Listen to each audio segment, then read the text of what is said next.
summer was life-changing.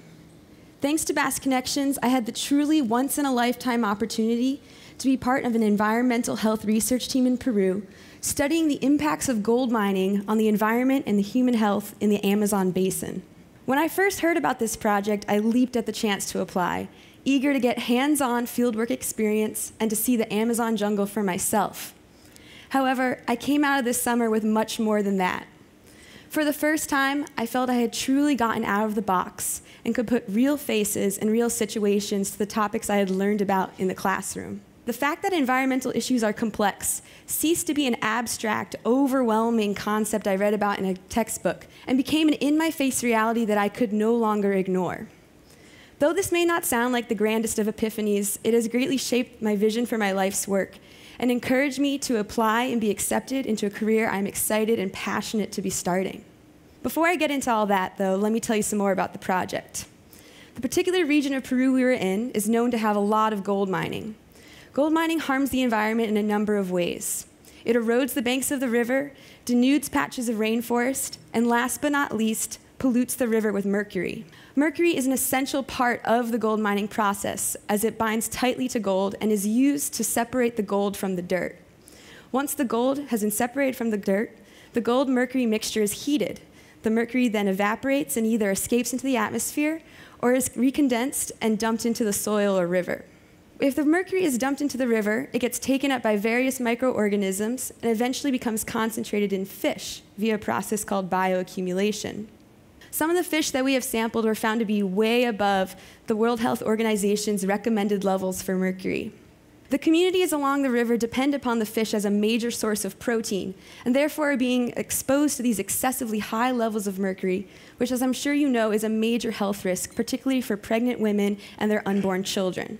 So for 4.5 weeks, my team, pictured here, traveled down the Madre de Dios River in the Madre de Dios region of Peru, collecting fish, sediment, and water samples to determine the exact levels of mercury that these communities were being exposed to.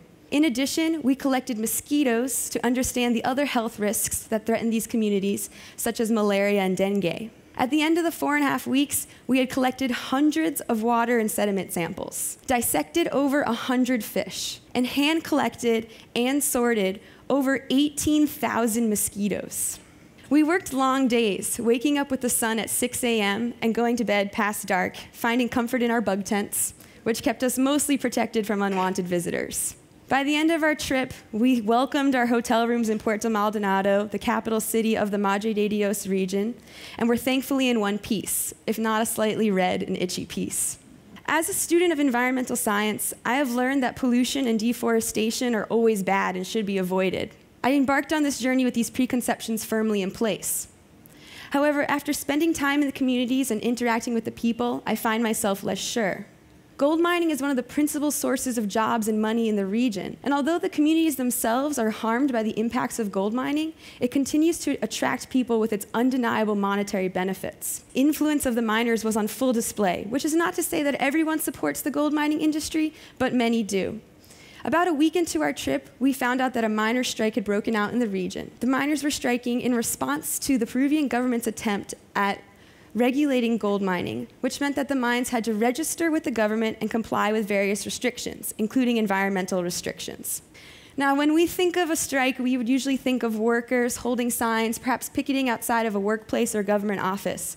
But the gold miners' strike really meant a complete economic shutdown of the region. The miners had rallied the members of their communities and prohibited the buying and selling of all goods, from ice cream to gasoline. Tensions were high, and our group responded by emphasizing our human health component of the research over the environmental component so as not to raise suspicions. Developing countries face numerous challenges, though too often environmental conservation and economic development are pitted head to head. And in fact, this isn't unique to developing nations. Here in the United States, we often see environmental interests put against economic development projects. However, the relative standard of living that we enjoy in the United States far exceeds that of the Amazon basin, where many communities lack access to health care or even roads. Another advantage of living in a developed nation is that our economic well-being does not depend on destroying the environment via extractive industries such as gold mining. We may choose that path more often than not, but it doesn't need to be that way, and we have the know-how to change it. And this is where all the parts started coming together for me. Before I went to Peru, protecting the environment meant to a large extent protecting as much pristine nature as possible, such as the Amazon jungle. Since I've come back from Peru, I find myself looking inward at my own life choices and the choices of this American society that I am a part of. Whereas prohibiting gold mining in the Amazon basin could have dire economic consequences for the communities that depend upon that industry, working to increase the use of renewable energy in the United States could have beneficial environmental and economic impacts. I realized that in order to protect the environment, I do not need to travel far. I recently accepted a job with Green Corps.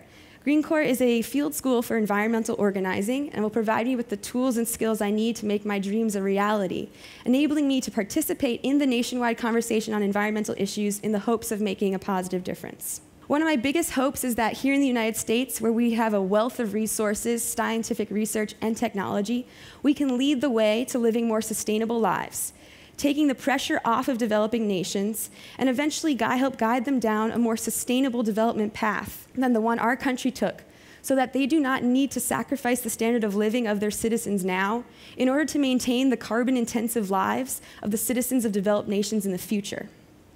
I am incredibly honored to have been accepted into Green Corps and excited to be able to use my education and experience to help make the world a better place.